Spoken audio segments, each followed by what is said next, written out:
ever since she danced her way into our hearts, M3GAN went crazy, bro. I've had this Yeah. bit.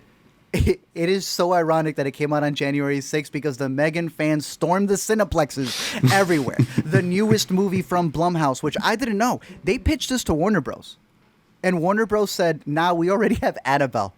WB continuing in 2023, I guess it's a 2022 decision or whenever it was, to make Yeah. the worst decisions possible. But Zach, does M3GAN live up to the hype, or is it just another meme-worthy movie? I mean, it's a little bit of both, I think, because I don't think this movie is very good, but it is in its own way kind of great.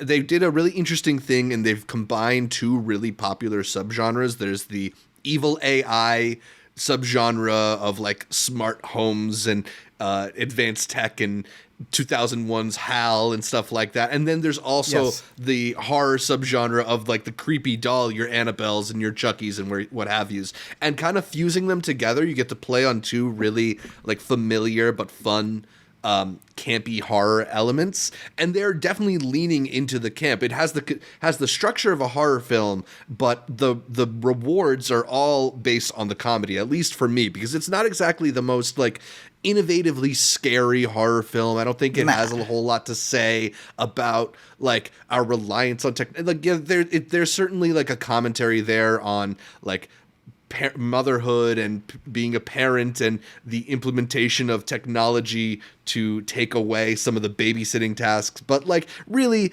it's just an excuse to have a weird doll singing Sia as a lullaby to a little girl.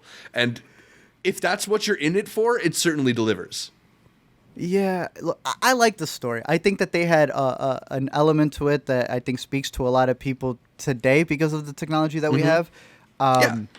I am a person who wants the rated R cut. I felt that the tone for this was all over the place, in my opinion. And you can tell when you have Ronnie Chang in this movie and the people who he's talking to, when they cut to their reactions, if they're laughing, then chances are he was probably saying a lot of funny things, right? They were talking about deaths that were cut from this, that were trimmed down. There was one involving a dog, which I think was the best decision they possibly could have made.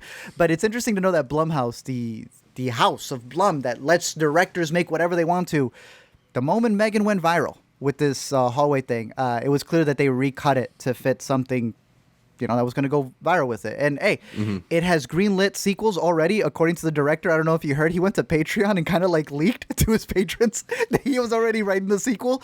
Oh, man. I heard there's an unrated cut that's on the horizon, which I think would be interesting to see. Cool. But in terms of the new Blumhouse model, because he was one of the first to pick it, if this movie is in theaters in 2 weeks, is it still worth catching in theaters amongst all the hype? I mean, I do think my viewing of it was extremely benefited by having a theater full of other people reacting and laughing and just sort of like the sort of viral laughter where a little pocket of the theater starts laughing at something and then ultimately everybody then it echoes out to everybody. Like, that's the joy of this movie, is seeing it in a crowd and seeing all the ridiculous nature of it.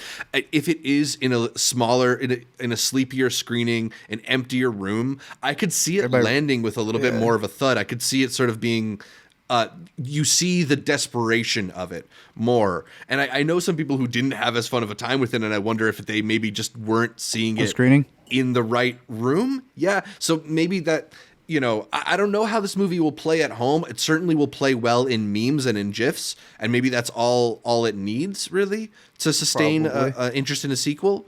But there's certainly a lot of interest in it right now. $30 million in the opening weekend, one of the biggest January releases we've had. The movies, they're back.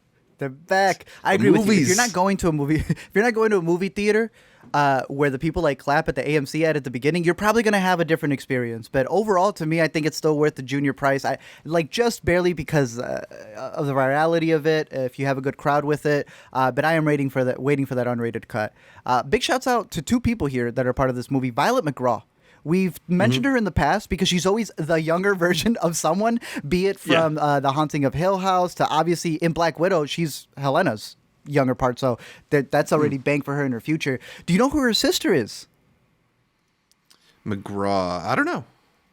First of all, I thought she was Tim McGraw's daughter. It's not Tim McGraw's daughter.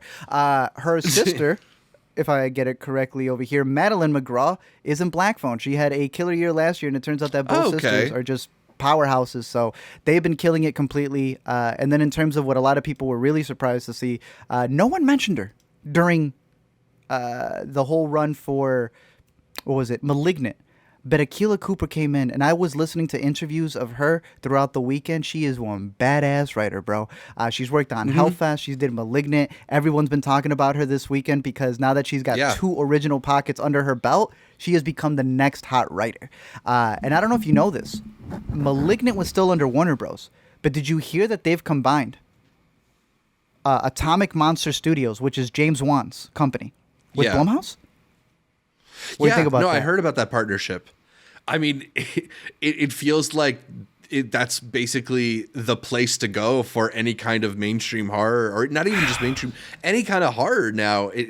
They're sort of Blumhouse, the mega corporation of it, unless you're talking about those like elevated A24 jams. But if we're talking about like movies that people go to the theater to see, that's almost exclusively like James Wan and Blumhouse stuff, right? Yes, 100%. Shout out to Akilah. I love what you said about the elevated horror. She had this quote this past weekend about it was just all elevated horror, and I'm back to bring fun horror. So shout out to that. And in terms of James Wan, for Blumhouse, it is a steal. Wan made the Saw series, and now that's making money for other people. He's like, all right, then let me do Insidious. And then he did Conjuring. And then, like every single thing this man touches, there is no reason why he's still getting no's. So I'm rooting for their partnership. Hopefully it comes up with a lot of really good sequels. I've heard of spin-offs. They want to make a Doll Avengers. So we'll see what the future holds for it. But in the meantime, M3GAN out in theaters. Let us know your theories on what the sequel's going to be called for M3GAN. Did you like it more as a horror or as a comedy? Or do you think it worked both? As both? I don't really call it a satire, but the director had made a previous movie called Housebound, and he does this thing where he calls it, I like to find the humor in the horror. So it's not fully a comedy, and it's not fully a horror. I'm more on the comedy side. It's the funny moments of what she represents that was better. This isn't scary. It's not a scary movie. It's not. That's the thing. It didn't scare me, but I was entertained.